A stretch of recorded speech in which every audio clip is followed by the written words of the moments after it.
बाबा साहब डॉक्टर भीमराव अंबेडकर की कहानी सिर्फ एक व्यक्ति की नहीं, बल्कि करोड़ों लोगों की मुक्ति का रास्ता है। उनका जन्म 14 अप्रैल 1891 को एक बेहद निम्न वर्गीय दलित परिवार में हुआ, जहां जात पात का जहर इतना गहरा था कि इंसान की पहचान उसके गुणों से नहीं, उसके जन्म से होती थी।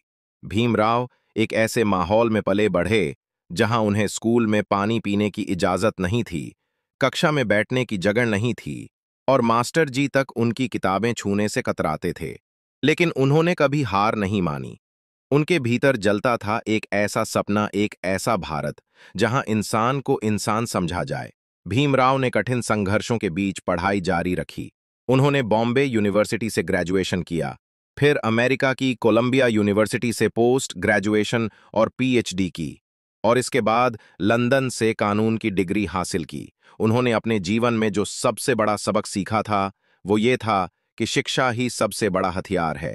उन्होंने न केवल खुद पढ़ाई की, बल्कि दूसरों को भी पढ़ाने का बीड़ा उठाया। उन्होंने कहा था, शिक्षित बनो, संगठित रहो और संघर्ष करो। बाबा साहब केवल एक शिक्षाविद नहीं थे, वे समाज सुधारक, अर्थशास्त्री और राजनीति के चाणक्य भी थे। उन्होंने भारत की संविधान सभा में जाकर एक ऐसा संविधान रचा जिसमें हर नागरिक को समान अधिकार मिले, चाहे वो किसी भी जाति, धर्म या लिंग से क्यों न हो। ये वही संविधान है जिसने भारत को एक लोकतांत्रिक, धर्मनिरपेक्ष और न्यायपूर्ण राष्ट्र बनाया। लेकिन उनकी लड़ाई सिर्फ संविधान तक सीमित नहीं थी। उन्होंने सामाजिक कुरीतियों, छुआछूत और जातिवाद के खिलाफ जीवन भर आवाज उठाई। उन्होंने अछूत समाज को हिम्मत दी कि वे अपने अधिकार मांगें, न कि भीख। उन्होंने बौद्ध धर्म को अपनाया और लाखों लोगों को एक नया रास्ता दिया, एक ऐसा रास्ता जिसमें बराबरी, करुणा और शांति थी।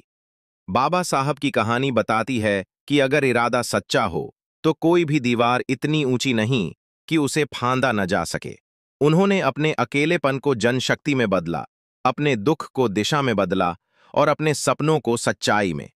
उनकी कहानी उस मशाल की तरह है जो आज भी जल रही है और आने वाली पीढ़ियों को इंसाफ, समानता और आत्मसम्मान की राह दिखा रही है। बाबा साहब अंबेडकर कोई साधारण इंसान नहीं